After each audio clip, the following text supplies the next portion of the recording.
10절에서 20절까지의 말씀입니다. 우리 한 절씩 교독하겠습니다. 사울이 주의 제자들에 대하여 여전히 위협과 살기가 등등하여 대제사장에게 가서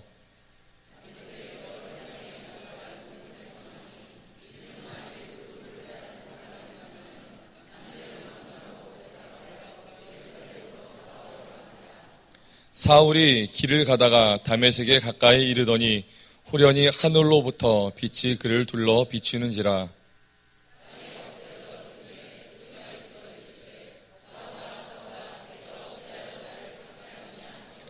대답하되 주여 누구시니까? 이르시되 나는 내가 박해하는 예수라.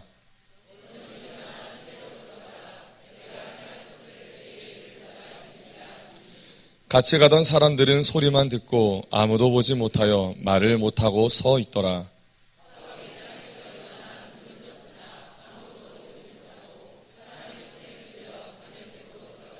사흘 동안 보지 못하고 먹지도 마시지도 아니하니라.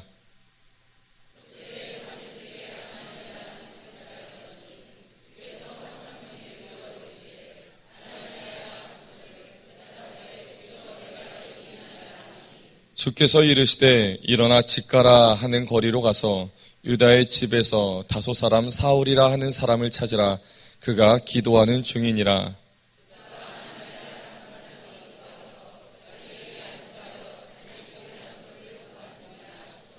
아나니아가 대답하되 주여 이 사람에 대하여 내가 여러 사람에게 듣사온즉 그가 예루살렘에서 주의 성도들에게 적지 않은 해를 끼쳤다 하더니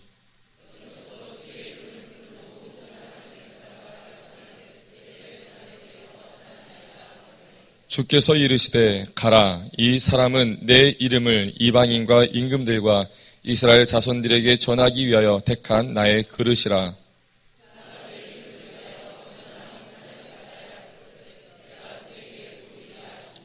아나니아가 떠나 그 집에 들어가서 그에게 안수하여 이르되 형제 사울아, 주 곧 내가 오는 길에서 나타나셨던 예수께서 나를 보내어 너로 다시 보게 하시고 성령으로 충만하게 하신다 하니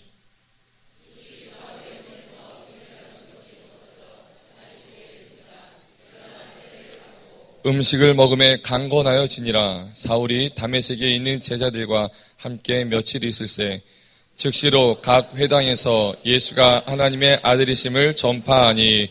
아멘. 우리 옆 사람하고 인사하며 앉겠습니다. 사랑합니다. 축복합니다. 감사합니다. 네, 자리에 앉으시겠습니다. 오늘 우리에게 하나님의 말씀을 전해주실 분은 단결 충성교회에서 군 복음화를 위해서 수고하신 김백년 목사님이십니다. 먼저 오늘 교회 처음 오신 분이 계십니다. 이분 먼저 소개하고 말씀을 듣도록 하겠습니다. 우성녀 자매님, 예, 옆에 계십니다. 우리 박수로 환영하도록 하겠습니다. 네, 오늘 우리에게 말씀을 전해주시는 목사님은 그 단결 충성교회에서 군 복음화를 위해서 수고하셨던 김백년 목사님이십니다.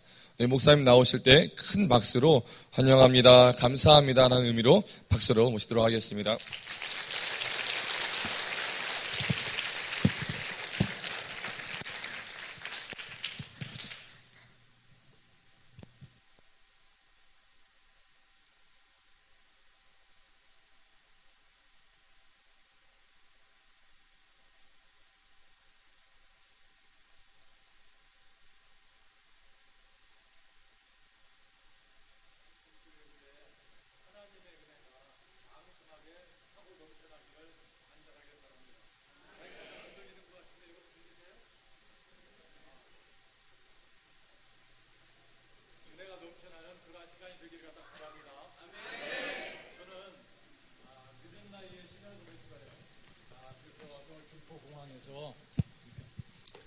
네, 김포공항에서 그 직장 생활을 하다가 쉬운 한 살에 총신 신학대학원을 갔다가 하고 거기를 갔다가 졸업을 하고 그 첫 사역지로 우리 중부전선 육군 제5사단 27년대 대광리 대대 단결 충성교회입니다. 그래서 교회 이름이 단결 충성교회에서 13년 4개월 동안 사역을 마치고 지난 6월 26일자로 일단 은퇴 예배를 드리고 지금 대기 중에 있습니다.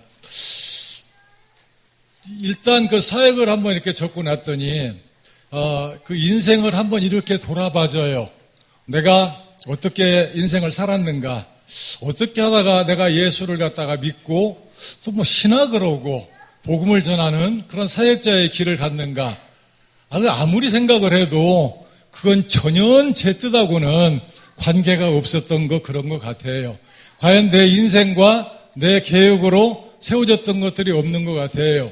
젊었을 때에는 얼마나 취하고 방탕해가지고 세상 혈기 속에서 그냥 그렇게 살아갔었고, 나중에 직장 생활하고 그러면서도 얼마나 힘들게 어떤 그런 세상의 영광을 갖다가 찾기 위해서 정신없이 헤매고 다니고 갈등과 분노와 그런 속에서 살았었는지 알 수가 없어요. 예를 들어서 우리 집사람이 여러 번 그냥 가출을 했어요. 그래갖고 하늘산 기도원, 그 당시에 그 기도원에 제가 몇 번을 찾으러 갔는지 잡으러 갔는지 모르겠습니다. 그랬던 그런 피 맺힌 사연들이 있습니다. 그런데 어떻게 하다가 내가 예수님을 갖다가 영접을 하게 되고, 그리고 더 나아가서 신학을 하게 됐다라는 것이 전혀 믿어지질 않아요. 그때 같이 섬기던 여러분들도 아실런지 모르겠습니다. 그 미얀마 선교사 있죠, 정은채 목사.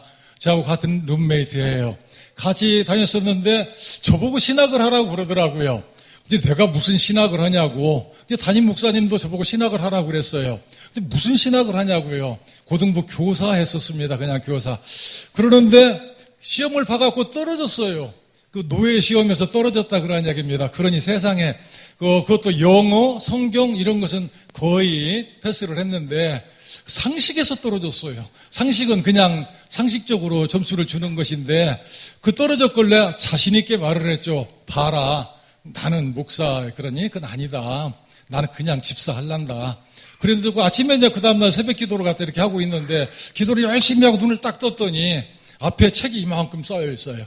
본군이 신학교에 가서 배워야 할 책들, 아까 말했던 우리 정은채 선교사가 자기가 먼저 신학을 하려고 책을 미리 준비해 놨던 것을 저한테 다 주었어요. 자관 그래서 그냥 코가 끼어서 우리 목사님 어떻게 하다 신학하셨어? 라고 묻는다면은 정말로 코가 끼어서 내가 목사를 어떻게 합니까? 코가 끼어서 거기까지 갔구나, 인도대에 갔구나 하는 그러한 생각을 갖다가 갔습니다. 신학교를 다니면서도 안 오려고 그랬어요. 그 머리가 좋잖아요. 머리가 좋아요. 그래서 알아요. 성경을 다 알면서 하나님께서 적게 준 자한테는 적게 받고 많이 준 자한테는 많이 기대를 하시잖아요. 내가 만약 신학을 하고 나오면은 하나님께서 더 많은 것을 갖다가 기대하시지 않겠습니까? 그걸 계산을 해야죠. 그래서 나는 집사한다고 중간에 신학교를 다니다가 여러 번 도망을 가려고 그랬었는데 그때마다 참 표현할 수 없는 그런 사건들이 있었습니다. 다시 그냥 재표 들어가가지고 학교에다가 등록금 누가 내주고 기숙사에다 넣어주고 그러면서 졸업을 했어요. 마지막에도 또 도망을 가려고 그랬더니 3학년 때까지도 우리 집사람이 했었던 이야기예요. 우리 사모가 얼마나 지혜가 있고 참 우리 복된 우리 집사람이에요. 당신 걱정하는 거 알아. 하지만 하나님께서 이런 길을 주시면은 나중에 감당할 수 있는 길도 사용할 수 있는 길도 주시지 않겠어. 아무 걱정 말고 졸업해. 졸업하고 난 후에는 아무 당신한테 원하는 거 없으니까 그렇게 약속해. 그렇게 하고는 신학교를 졸업을 했습니다. 근데 졸업을 했더니 정말로 생각지 않았던 일이에요.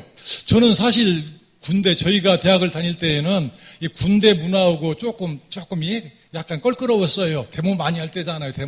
데모를 많이 할 때 그때 했는데 그냥 어떻게 불려가는 것이 그냥 최전방 38선 넘어서가지고 그야말로 군용 7억만 왔다 갔다 쌩쌩거리는 그곳으로 인도를 하시더라고요. 얼마나 가슴이 썰렁했는지 몰라요. 처음 갈 때 육군 5사단 27년대 우리 대광리대대 초소를 갖다가 통과하는데 내가 여기서 뭐를 해야 하나 어떻게 그냥 그런 마음 그 속에 있었는데 13년 4개월을 갖다가 지났고 나중에는 지금도 얼마나 보고 싶은지 몰라요. 기도를 하는데 그냥 환상으로 보여요. 너무나도 선명한 환상으로 그 돌멩이 하나, 그 풀뿌리 하나, 그 옆에 있는 간부식당, 화장실, 초소, 모든 것들이 막 눈앞에 너무나도 선명해서 기도를 하면서 얼마나 통곡을 하면서 울었는지 몰라요.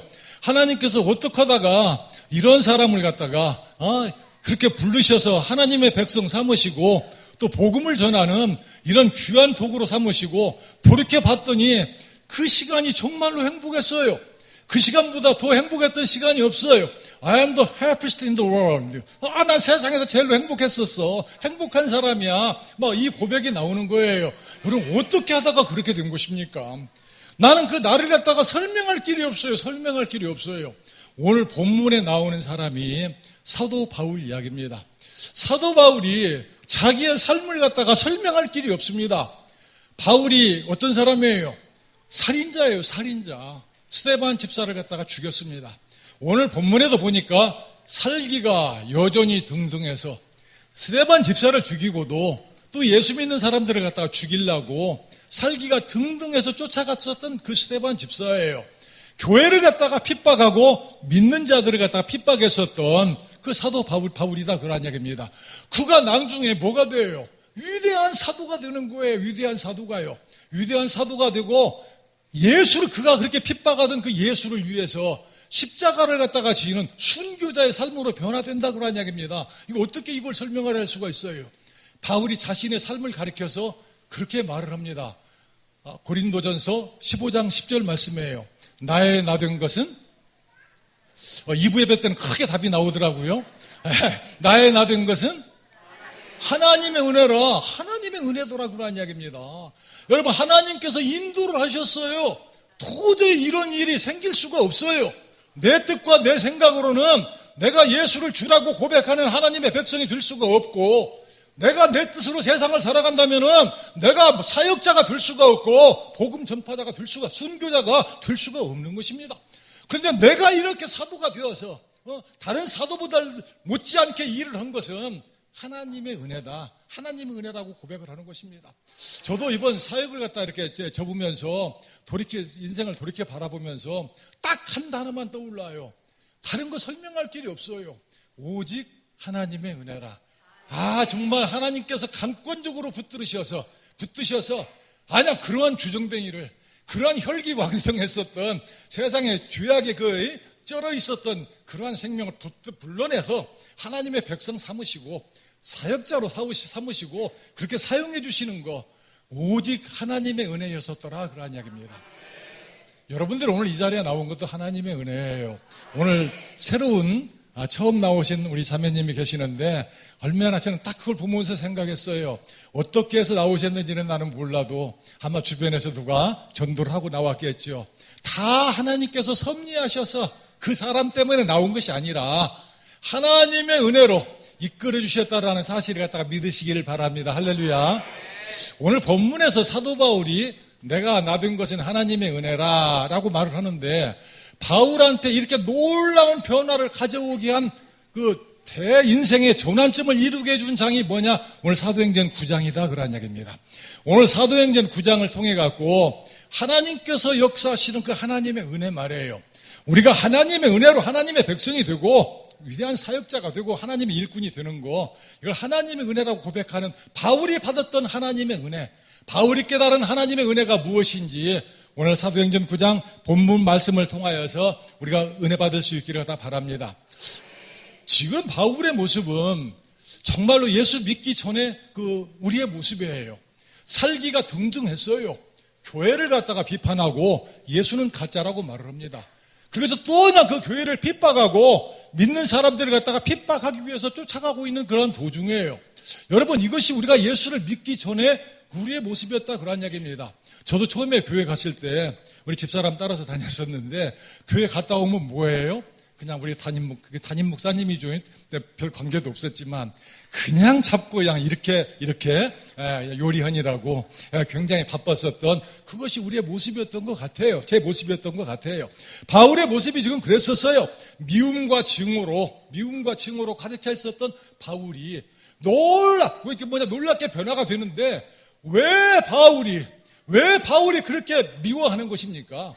왜 예수가 가짜라고 교회는 가짜라고 왜 바울이 그렇게 분노를 하는 것입니까? 여러분 바울은 성경을 기가 막히게 잘 알았던 사람이에요. 바리새인 중에 바리새인이요 가말리엘 문화입니다. 가말리엘 문화. 그러니까 막 율법에 대해서 아주 박사란 말이에요. 아주 박사예요.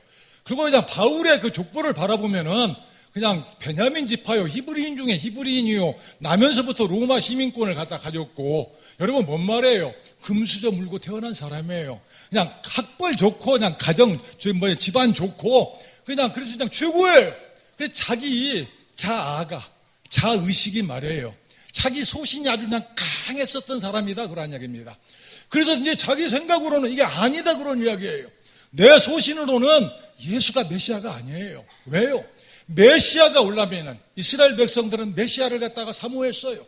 그 기대하는 메시아는 어떤 모습이냐? 영광의 메시아인 겁니다. 능력의 메시아예요.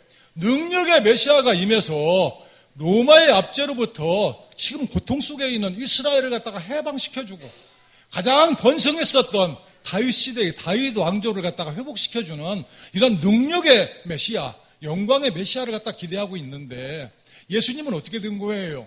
오셔갖고 십자가에 달려 돌아가셨다, 그런 이야기입니다. 여러분, 십자가가 뭔 거니? 가장 중한 죄를 범한 극악무도한 죄인들, 그들을 갖다가 처벌하는 형벌 도구다, 그런 이야기예요. 어떻게 영광의 메시아가 이 세상에 와서 그 죄인들이 지는 십자가를 지고 죽을 수가 있느냐? 그 십자가를 어떻게 내가 믿음으로 어떻게 구원받느냐? 바울의 생각에는, 바울의 소신에는 받아들일 수가 없었다, 그런 얘기입니다. 그래서 바울은 소신이 강한 사람이에요. 나는 이거 아니야. 그래갖고 가서 그 가짜야, 이단이야. 그래갖고 스데반 집사를 죽이고 오늘 또 분노가 살기가 등등해서 다메섹 도상을 가고 있는 바울의 모습을 갖다가 우리가 바라볼 수가 있는 것입니다. 근데 여러분, 놀라운 사건이 벌어져요. 놀라운 사건이. 호련히 하늘로부터 큰 빛이 비추었어요. 큰 빛이 비추면서 들려오는 소리가 있습니다. 들려오는 소리가 뭐예요? 사울아, 사울아, 내가 어찌하여 나를 핍박하느냐? 사울아, 사울아, 내가 어찌하여 나를 핍박하느냐? 여러분, 그 소리를 갖다가 바울이 듣고 있는 것입니다. 들으면서 바울이 대답을 해요. 주여, 유시오니까. 여러분, 주라고 바로 대답을 하는 것입니다. 지금 이 말씀하시는 분의 소리를 들었더니 이분은 사람이 아니고 하나님이시로구나. 이 주여가 여러분 헬라어 원문의 큐리어스예요. 큐리어스, 그러는 것입니다. 하나님이시군요. 이거 어찌된 일이십니까? 무슨 일이십니까? 이렇게 묻는 거예요. 그랬더니 들려오는 그 하나님의 음성, 뭐라고 그러는 거예요? 나는 네가 핍박하는 예수라. 세상에 이것처럼 청천벽력의 말이 어디가 있습니까? 바울은 하나님을 믿겠다고 열심을 가졌던 사람이에요. 예수가 아니라는 확신을 갖다가 자기는 소신을 갖고 있었어요. 그런데 다메섹 도상에서 하나님을 만나는데, 하나님의 음성을 듣는데 그 음성이 뭐라고 말하는 거니? 나는 내가 핍박하는 예수다, 그런 이야기입니다. 예수님이 하나님의 아들이라는 거예요. 하나님의 아들이라는 거예요. 이것이 얼마나 바울 가슴에 상처를 주고 아픔을 주었는지 몰라요. 그래서 성경에서는 3번씩이나 바울이 그 고백을 해요. 내가 포행자요, 회방자요, 핍박자요, 내가 죄인 중에 괴수로다라고 말하는 것입니다. 내가 살인자다, 그런 이야기입니다. 내가 정말로 그 가슴 아픈 일을 했다라고 고백을 하는 거예요. 내가 예수가 하나님인 줄 몰랐는데 이제 보니까 하나님이더라, 하나님의 아들이더라, 그런 이야기입니다. 오늘 그 이야기가 저 20절에 가면은 17절 이하에 17절에 가면은 아나니아 선지자를 만나요. 근데 아나니아 선지자가 바울을 향해서 그 이야기를 합니다. 내가 오는 도중에 노중에서 만났던 주 하나님, 그 하나님이 바로 예수다라고 말하는 것입니다. 다시금 이 아나니아 선지자를 통해 가지고 바울이 들었던 그 음성을 갖다가 깨닫게 해주신단 말이에요. 그래서 바울은 이제 하나님의 사자가 돼요. 그래서 나아가서 20절에 뭐라고 말합니까? 즉시로 복음을 전파하는데 그 복음의 전파의 내용이 뭔 거니? 예수가 주 하나님의 아들이심을 증거하니, 예수가 하나님의 아들이심을 갖다가 증거하는 그 모습을 갖다가 바라볼 수가 있더라, 그런 이야기입니다. 여러분, 오늘 바울은 정말로 하나님을 대적하고 핍박했었던 바울이 하나님의 백성이 될 수 있었던 그 은혜가 뭐예요? 내가 하나님을 찾아간 것이 아니고, 바울이 하나님을 찾아간 것이 아니고, 그 죄악 가운데 살기 등등했던 바울한테 하나님께서 찾아오셔서 음성으로 내가 하나님이라고 말씀해 주시는 것입니다.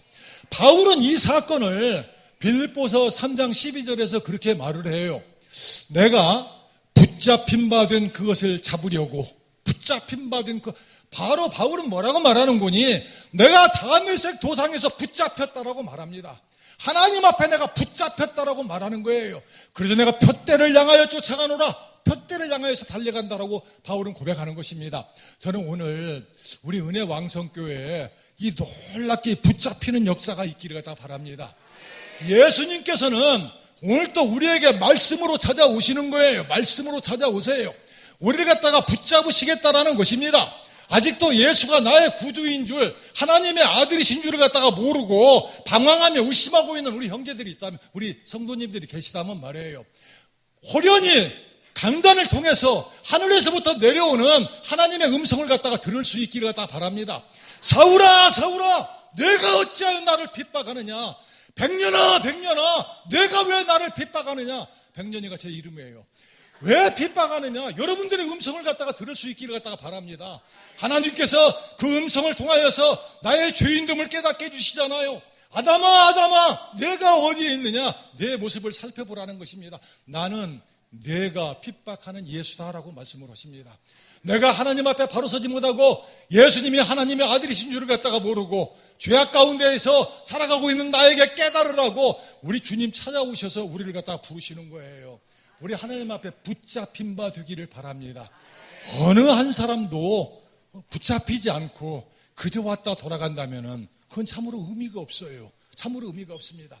우리의 마음의 문을 열을 수 있기를 바랍니다. 하나님의 음성이 들릴 때에 바울의 모습을 보세요. 무릎을 땅바닥에 그냥 덜썩 꿇었어요. 덜썩 꿇었어요. 여러분, 우리가 내려놓아야 할 모든 모습들 온전히 다 내려놓고 마음의 문을 열고 오늘 또 통해서 주시는 하나님의 음성 말이에요. 사울아, 사울아, 네가 왜 나를 핍박하느냐? 하나님께서 주시는 이 생명의 말씀을 갖다가 붙들고, 아, 예수님이 하나님의 아들이시군요. 영접하는 자, 곧 그 이름을 믿는 자는 하나님의 자녀가 되는 권세를 주셨나니, 예수님을 하나님의 아들로 영접하고 우리 모두가 다 하나님의 자녀가 되는 놀라운 구원의 은혜를 받는 저와 여러분 모두가 될 수 있기를 간절하게 축원합니다. 할렐루야, 할렐루야. 이게 첫 번째 우리를 구원해 주시는 하나님의 은혜예요. 바울이 깨달았던 것이. 이제 두 번째 은혜가 있어요. 하나님께서는 그의 백성들을 갖다가 구원하시고 언제나 나 몰라라 하고 놔두질 않더라 그런 얘기입니다. 무슨 이야기인 거니? 지금 바울이 구원을 받았잖아요. 받았는데 구원받았다고 해서 바로 하나님 나라 간 거 아니다 그런 이야기입니다. 이 세상을 살아가요. 근데 살아가는 그 모습을 어떻게 표현을 하고 있는 거니? 눈이 멀었어요. 눈이 안 보이더라 그런 이야기입니다.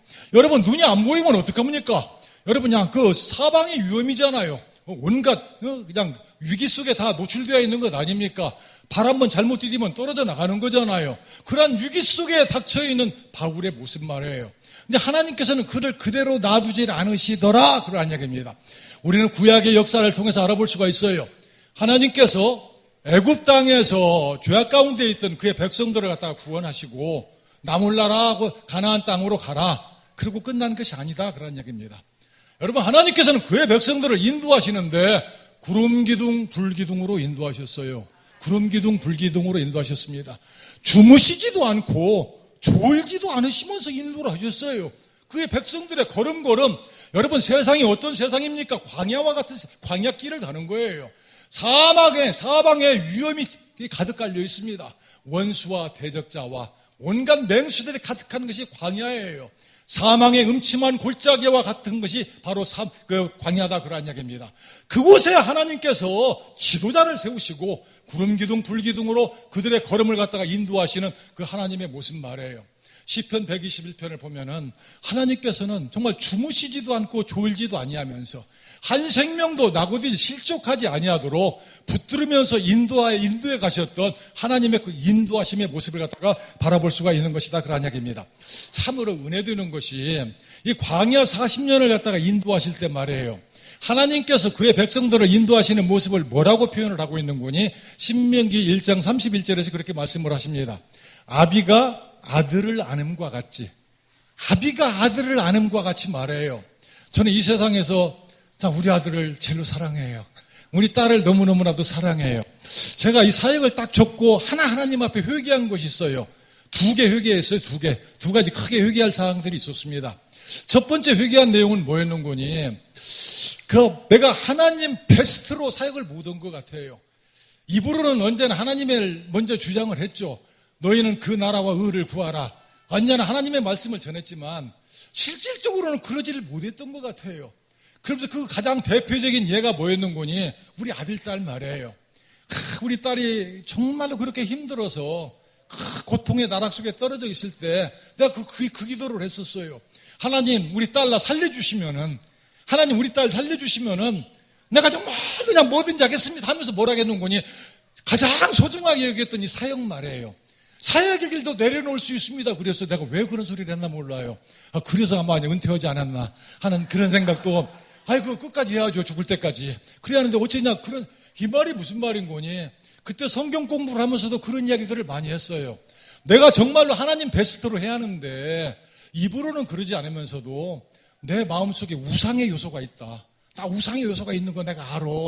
그것이 뭔 아들, 딸이더라고요. 그 애들을 놓고 이야기를 할 때에는 나도 모르게 근당에서 뭐 크게 한 것은 아니지만 너무나 가슴이 아팠었어요. 그 혈육의 정을 갖다가 참으로 내려놓는 것이 너무 아프고 힘들더라고요. 정말로 눈물로 기도를 했었어요. 이 아이를 살려주신다면은 나 죽어도 좋다. 그 아이한테 쓴 메일이에요. 내가 너를 위해서는 죽어줄 수도 있다 하는 그것이 우리 모두의 부모들의 마음 아니겠습니까? 그런데 아비나 자식을, 가족을 나보다 더 사랑하는 자는 하나님 앞에 합당하지 않다라고 말씀을 하십니다. 내가 그걸 회개를 했어요. 하나님, 내가 정말로 잘못했습니다.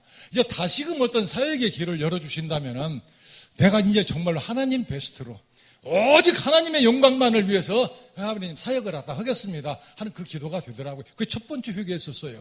두 번째 회개는 뭘 두 번째로 회개를 했는 거니? 언제나 하나님의 말씀대로 말해요. 여러분, 정말 그냥 사랑하라고, 이웃을 내 몸과 같이 사랑하라고, 내가 너희를, 제가 제일 많이 썼던 것이 빌립보서 1장 6절이야. 내가 예수 그리스도의 심장으로 너희 무리를 어찌 사랑하는지 이 일에 하나님이 증인이 되리라 하시니라. 이렇게 그렇게 사랑하라고 그렇게 부르짖으면서도 내가 정말로 그렇게 사랑했나? 말과 행실이 달랐었던 내 모습을 갖다가 바라봐요. 어떻게 보면은 참으로 하나님, 내가 외식된 자입니다. 겉과 속이 다른 자입니다. 입으로는 하나님의 말씀을 갖다가 전하면서도 내 삶 속에서는 어쩌면 그대로 실천하지 못했던, 복음을 전하고, 우리 형제들이 막 은혜 받았다고 하면 해요. 그럼 기분이 참 좋아요. 그것처럼 내가 은혜스러운 것이 없어요.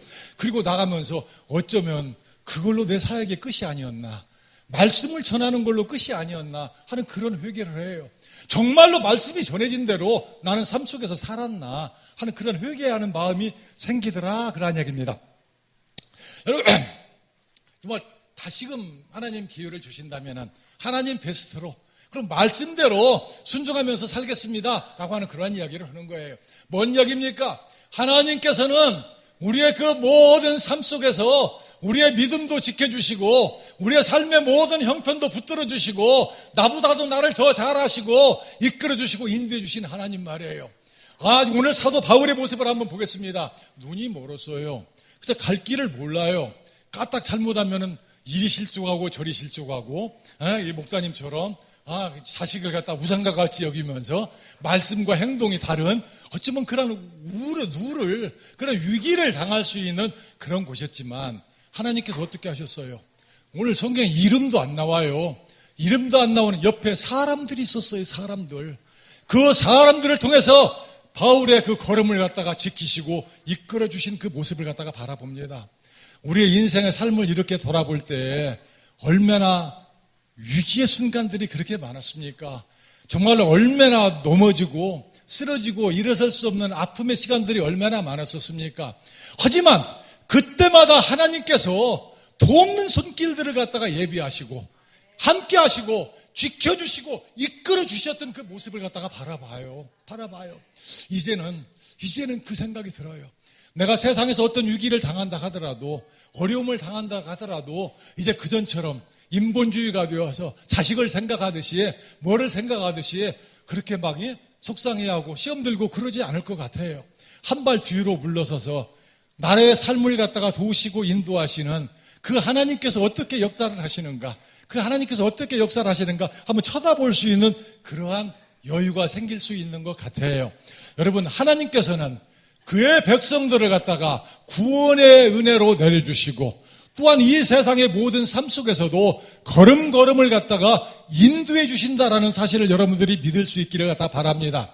바울은 오늘 눈이 아나니아 선지자를 만나요. 영적인 지도자를 만나서 눈의 비늘이 벗겨지고 영안이 열리는 것입니다. 영안이 열려요. 그래서 이제 갈 길을 갖다가 알아요. 갈 길을 갖다가 깨닫고 영육간에 하나님께서 그를 지키시고 이끌으시고 인도해 나가시는 그 모습을 갖다가 깨닫게 되더라 그런 이야기입니다. 우리한테 그런 영적인 안목이 깨어날 수 있기를 갖다가 바랍니다. 오늘 여러분들이 오늘 이 교회에 이렇게 나와서 하나님을 갖다가 찬양하고 예배 드릴 수 있다라는 건 말이에요. 그냥 지나치지 마십시오. 얼마나 나를 향한 그 하나님의 은혜요 사랑인지 여러분들이 깨달을 수 있기를 바랍니다. 여러분들에게 건강 주신 건 말이에요. 그거 정말 얼마나 큰 은혜와 사랑인지 여러분들이 깨달을 수 있기를 갖다 바랍니다. 내가 그냥 걸어가서 내가 먹고 싶은 거 먹을 수 있다라는 것만 갖고도 얼마나 큰 하나님의 은혜요 행복인지를 여러분 깨달을 수 있기를 다 바랍니다. 여러분, 내가 화장실에 가서 편안하게 일만 볼 수가 있다 하더라도 그 고생을 한번 해보신 분들은 알아요. 화장실에 가서 일 보면서 그냥 뭘 때마다 아멘 아멘 하는 소리가 저절로 나와요. 우리의 모든 삶의 형편에서 우리 하나님께서는 함께 하시고 지키시고 이끌어가 주신다는 사실을 갖다가 여러분 깨달을 수 있기를 갖다 바랍니다. 하나님의 이 도우시는 은혜가 여러분들의 모든 삶을 인도해 주시어서 필요한 것들 다 채워주시며 하늘의 복과 땅의 복으로 영육간에 다들 차고 넘쳐나는 그러한 역사가 있기를 간절하게 소망합니다. 할렐루야. 할렐루야. 근데 진짜 은혜가 있어요. 바울이 받는 오늘 사도행전 9장을 통해서 정말로 바울이 죽으자고 하는 진짜 은혜가 있다 그런 이야기입니다. 우리 보통 사람들은 이 두 가지 은혜에서 끝나요. 나 구원받았어. 나 그전까지는 잘 모르고 그냥 교회에 적당하니 이렇게 나왔었는데 말씀을 통해서 나 담에색 도상에서 예수님 앞에 붙잡혔어. 말씀 통해서 깨달았어. 이제 예수님이 하나님의 아들이야. 메시아야. 아멘. 나 영접했어. 그래 막 그냥 나 구원받았네. 너 구원받았네. 우리 구원받았네. 할렐루야. 정말로 감동적인 것입니다. 그 은혜가 꼭 있기를 갖다 바랍니다. 이게 첫 번째 은혜예요. 두 번째 은혜는 아까 말씀드린 대로 구원받은 하나님의 백성들을 이 광야와 같은 삶 속에서도 함께 하시며 지키시며 이끌어 가시는 것입니다. 그래서 말을 해요. 나 이번에 병 고침 받았어. 여러분들 병 고침 받기를 바라요. 나 이번에 사업이 잘 됐어. 한 건 했어. 돈 좀 벌었어. 우리 아들 이번에 어느 대학교에 들어갔어. 여러분 그러한 역사들이 있기를 갖다가 바랍니다. 그러한 역사들이 있기를 바라요. 근데 그것만으로 끝나면은 어린애와 같은 믿음이에요. 하나님의 은혜를 다 알지 못한다 그런 이야기입니다. 하나님께서 오늘 바울에게 그런 구원의 은혜를 갖다가 베푸시고 또 그 삶 속에서 인도하시는 이런 은혜를 베푸르신 데에는 뭐가 있는 거니? 목적이 있더라 그런 이야기입니다. 여러분 더 큰 목적이 있어요. 그것이 보면 오늘 15절 말씀입니다. 주께서 가라사대 가라 이 사람은 내 이름을 이방인과 임금들과 이스라엘 자손들 앞에 전하기 위하여 택한 나의 그릇이라. 택한 나의 그릇이라. 내가 이 바울을 붙들어서 구원의 은혜를 내려주시고 그 걸음을 인도하시는 보호하시고 인도하시는 은혜를 내려준 것은 이를 이방인과 임금들과 하나님을 알지 못하는 저 로마 끝터리에까지 내 복음을 전하게 하려고 하는 것이다 그러한 이야기입니다. 여러분 여기까지 나갈 수 있기를 갖다가 바랍니다. 하나님께서는 구원받고 은혜받은 나를 갖다가 사용하시기를 원하신다 그러한 이야기입니다. 하나님은 모든 그의 백성들이 세상에서 다 예수님 믿고 구원받기를 갖다가 원해요. 어떻게 해요? 어떻게? 먼저 믿은 우리들을 통해서 먼저 믿은 하나님의 백성들을 통해서 그들을 갖다가 사용하셔서 하나님의 나라가 확장되고 세워지기를 하나님께서는 바라신다 그러한 이야기입니다. 그것이 하나님의 은혜예요. 바울은 나를 갖다가 이렇게 쓰시려고 하나님께서 그러셨구나. 아나니아 선지자를 갖다가 통해서 이걸 깨닫는 거예요. 나를 통해서 하나님께서 주시는 그 은혜의 내용을 깨닫는단 말이에요. 그랬더니 어떻게 하는 것입니까? 그냥 성경을 13권을 갖다가 기록하고 선교 사역을 감당하다가 마지막 순교의 길까지 감당을 해요. 여러분 처음 보세요. 바울이 하나님을 몰랐잖아요. 예수님을 몰랐어요. 그래서 핍박을 하고 살인자였었습니다. 자기 소신이 강했어요. 내 생각으로는 그랬던 바울이다. 내가 어떤 사람인데 라고 자기 소신을 주장했었던 바울이에요. 내려놓을 수가 없어요. 세상에 온갖 기득권을 다 가지고 있어요. 나면서부터 로마 시민권 가졌어요. 그냥 절대 권력자예요. 권력이 있는 집안이에요. 가말리엘 문화에서 그냥 공부를 얼마나 많이 했는지 그 자의식, 공부 많이 한 사람들 깨어지기 참 어려워요. 그래서 나중에 바울이 그 이야기를 합니다. 세상에서 내게 유익하게 여기던 그러한 것들 말이에요. 유익하게 여기던 그러한 것들을 다 해로 여길 것은 이 신앙생활하는데 방해가 되더라 그런 이야기입니다. 그거 참으로 어려워요. 정말로 많은 그 자의식이 강한 사람들이 예수님 만나려면 다메섹 도상에서 바울이 만나는 것처럼 눈이 가리워지는 그냥 아니면 그냥 뭐 하나 부러지는 그냥 그런 뭐를 당해야 깨달아 자기 자의식을 내려놓을 수가 있더라 그런 이야기입니다. 바울은 그걸 이제 깨닫는 거예요. 다메섹 도상에서. 그러고 났더니 뭐예요? 과거에 나를 그렇게 내가 소중하게 여겼던 것들, 세상에서 잘 나가던 내려놓을 수 없었던 그 모든 것들 말이에요. 그런 것들을 뭐같이 여겨요? 배설물과 같이, 똥과 같이 여기는 것은 그리스도를 아는 지식만이 가장 고상함일라라.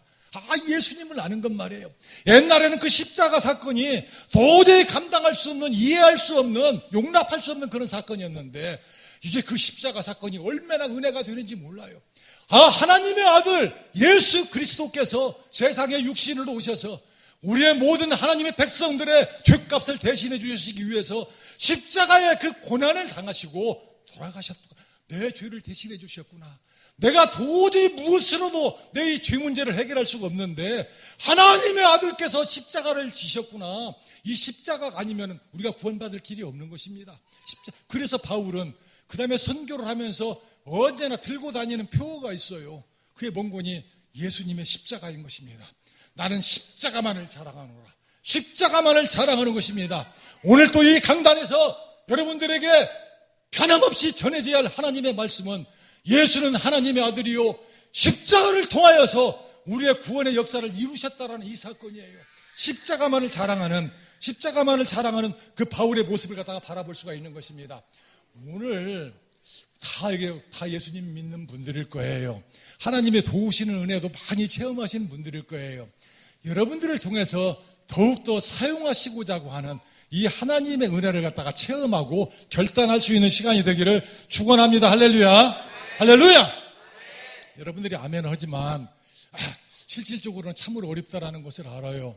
교회를 운영하면서 교사로 좀 쓰려고 하고 또는 뭐예요? 뭘 이렇게 세우려고 그러고 성가대, 찬양단, 이런 거 교사 하다 보면 다들 그렇게 사연들이 많잖아요. 아직은 아니라고, 힘들다고. 여러분 그렇지 않습니까? 그것이 우리의 모습인데 나를 쓰시겠다라고 하는 그 하나님의 은혜가 얼마나 정말 은혜 중에 은혜. 왜 은혜 중에 은혜냐? 여러분 한번 생각해 볼 수 있기를 다 바랍니다.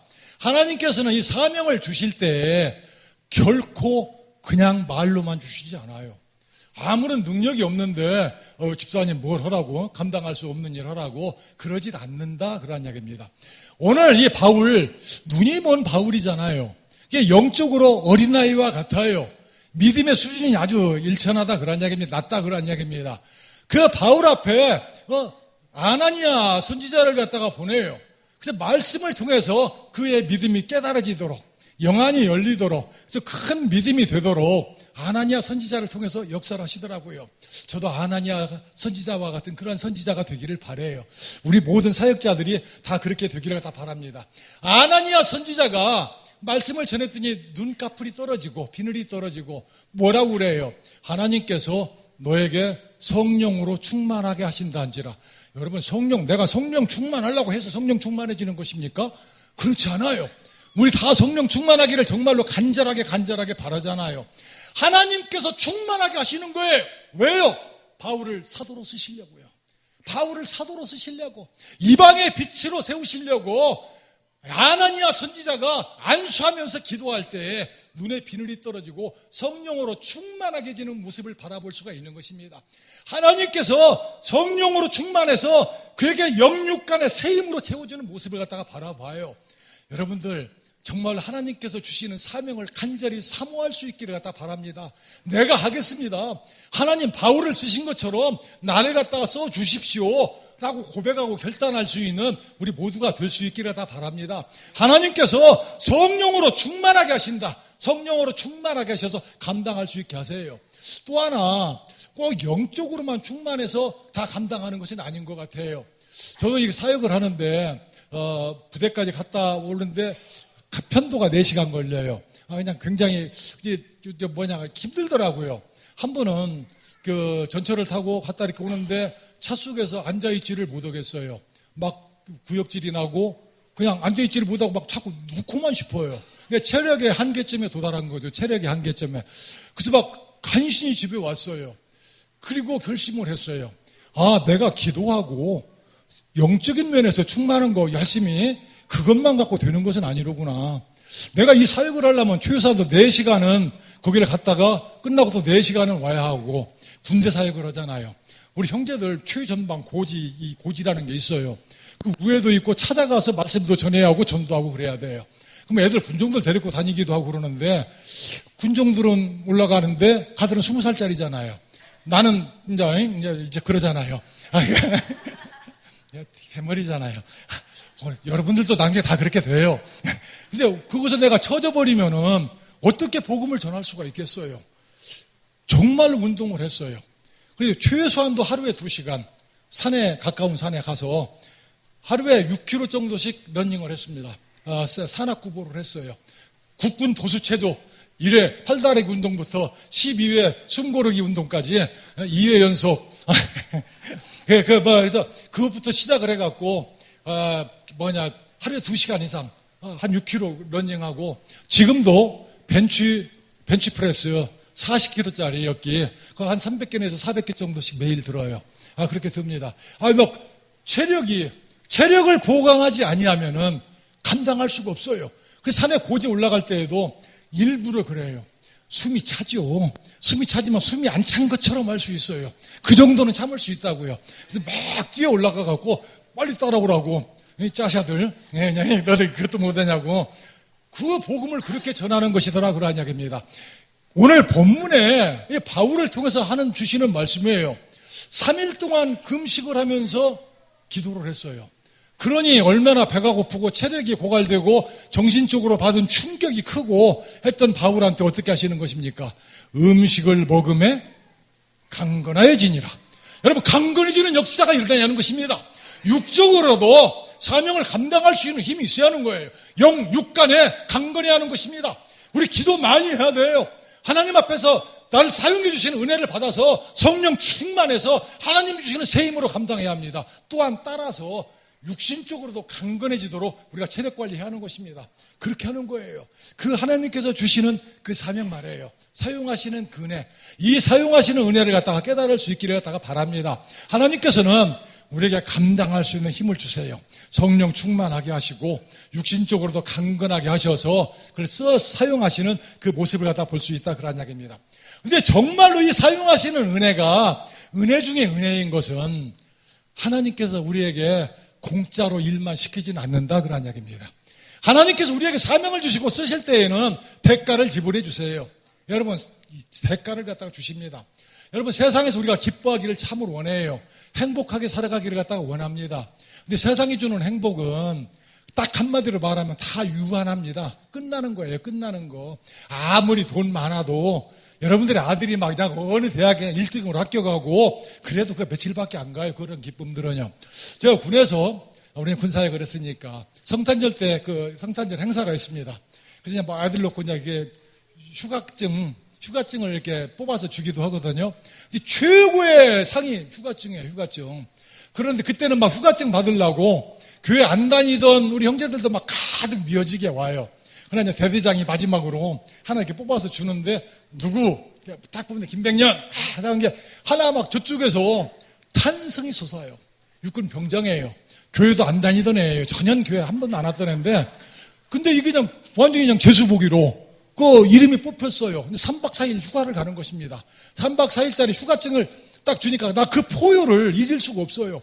뭐야, 그랬더니, 야! 하는데, 나 세상에나. 그렇게나 주다.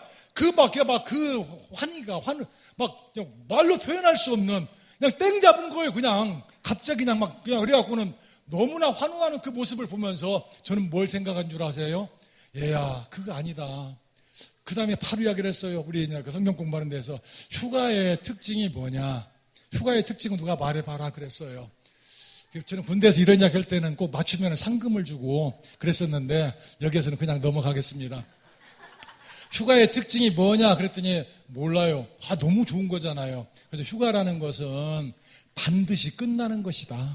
그것이 휴가의 특징이다. 그것이 3박 4일이 됐던 7박 8일이 되었던지 끝나는 것이다. 그것이 우리 인생의 모습이다. 안개와 같고 나그네와 같은 것이다. 언젠가는 끝나게 되어 있는 것이다. 3박 4일 받고 처음에 나가서는 막 정신이 없죠. 친구도 만나고 여자친구도 만나고 당구도 한 게임 쳐야 하고 뭣도 하고 그냥 별짓 다 하는데 그 시간은 지나가요. 하루가 지나가면서 약간 생각이 들고 이틀이 지나가면서 서서히 찝찝한 생각이 들고 마지막 날 어떻게 해요? 고개를 푹 숙이고 모자를 눌러 쓰면서 그냥 떨어지지 않는 발걸음을 옮기는 것이 휴가예요. 여러분 휴가의 특징은 그렇게 끝나는 것이다. 세상의 기쁨은 그러는 것입니다. 여러분 하나님이 주시는 기쁨은 그게 아니에요. 하나님께서 나를 사용하시고 쓰시는 기쁨 말이에요. 그것은 그런 기쁨이 아니다 그런 이야기입니다. 여러분들 한 생명을 여러분들이 전도를 하고 그 생명이 예수님 앞에 나와서 말씀으로 믿음으로 자라나는 모습을 갖다가 보십시오. 아무런 말 안 해도 누가 뭐라고 손 안 대도 내 영혼 속에서부터 솟아오르는 기쁨이 있는 것입니다. 그것은 무엇으로도 방해를 받지 않는 하나님이 주시는 그 기쁨이 있는 거예요. 하나님의 백성들이 하나님 앞으로 막 나오는 그 모습을 바라보면서 말이에요. 말씀을 전할 때 은혜 받는 성도들의 모습을 보면서 그 끝없이 솟아오르는 그 기쁨이 있는 것이다. 그런 이야기입니다. 우리 군종이 와서 그래요. 목사님, 저 이제 술 끊었어요. 왜, 어떻게 그 어려운 술을 끊었어? 그랬더니 목사님 말씀 듣고 우리 몸이 하나님이 계시는 성전인데 그 세상에 그것처럼 기쁠 수가 있습니까? 그런 기쁨이 어디가 있어요? 목사님, 이제 정말 고마워요. 성경이 어디를 향해서 나가는지 알겠어요. 그래, 고맙다. 우리가 언젠가 하나님 앞에 설 텐데, 너 그때 내 이야기 좀 해주라. 너 군대에 있을 때, 그 대머리 목사한테, 은혜를 받았는데, 그때 가서 꼭 내 이름 김백년 목사다. 꼭 그때 한번 하나님 앞에 나 좀 증거해주라. 그것이 내 상급이다. 그때 목사님, 걱정 마십시오. Don't worry. 그건 제가 하겠습니다. 그래, 고맙다. 여러분, 그 기쁨은 세상의 무엇과도 바꿀 수가 없는 것입니다. 그 행복을 말이에요. 이 세상에서도 주시는 거예요. 세상에서도 많은 도우심을 주세요. 나을 수 없는 불치의 병도 우리 하나님께서 손을 대시면 치유가 되는 것입니다. 저 오늘 여러분들 중에서 한 분한테 제가 안수하면서 기도를 했어요. 하나님의 제가 아시는 분이라 그랬어요. 하나님의 능력이 우리 인간적인 생각으로는 치유가 안 되는지 몰라도 하나님께서 도우시는 능력으로 역사를 하시면은 치유가 되는 것입니다. 홍해가 갈라지는 역사가 일어나고 여러분 요단이 갈라지며 하늘문이 열리고 하늘에 만나가 쏟아지는 역사가 하나님께서 그의 백성들에게 역사하시는 것입니다. 그러한 역사 도우시는 은혜가 있는 거예요. 하나님께서 함께 하시는 그러한 역사가 있는 것입니다. 정말로 은혜가 되는 것은 이 세상에서 하나님이 주시는 그러한 은혜만이 아니라 진짜 은혜가 있어요. 그 몽곤이 우리 모두가 다 언젠가는 하나님 앞에 서야 돼요. 하나님 앞에 서야 돼요. 너나 나나 할 것 없이 다 하나님 앞에 서는 그날이 있습니다. 여러분 그날은 그냥 지나가는 날이 아니라 계산하는 날입니다. 계산하는 날.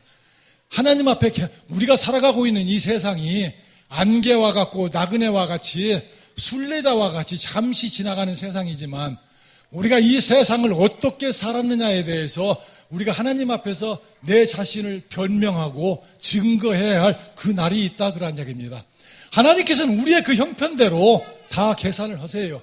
뭐예요? 상급을 주신다 그런 이야기입니다. 만일 어떤 사람은 아무것도 내놓을 것이 없다면은 참으로 부끄러운 구원 아니겠습니까? 여러분 털모자밖에 받을 수밖에 없는 그런 부끄러운 모습이 되겠죠.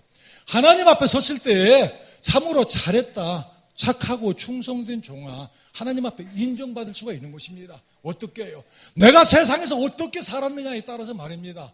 하나님께서 나를 갖다가 사용하시겠다고, 나를 갖다가 쓰시겠다고, 내가 네 건강을 갖다가 쓰고, 네 지혜를 쓰고, 네 지위를 갖다가 쓰고, 너의 모든 형편을 쓰겠다라고 하나님 말씀하실 때 나는 아직은 아니에요.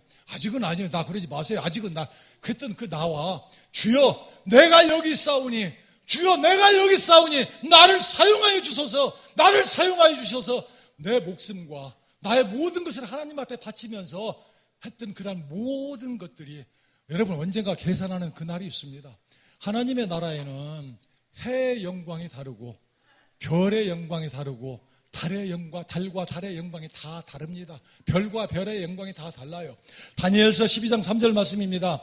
많은 사람을 옳은 대로 돌아오게 한 자는 별과 같이 영원토록 비추리라. 할렐루야. 여러분들의 그 믿음이, 여러분들의 그 헌신이, 여러분들의 그 충성이 말이에요. 하늘나라에서 하나님 앞에서 별과 같이 찬란하게 비춰나기를 간절하게 축원합니다. 할렐루야.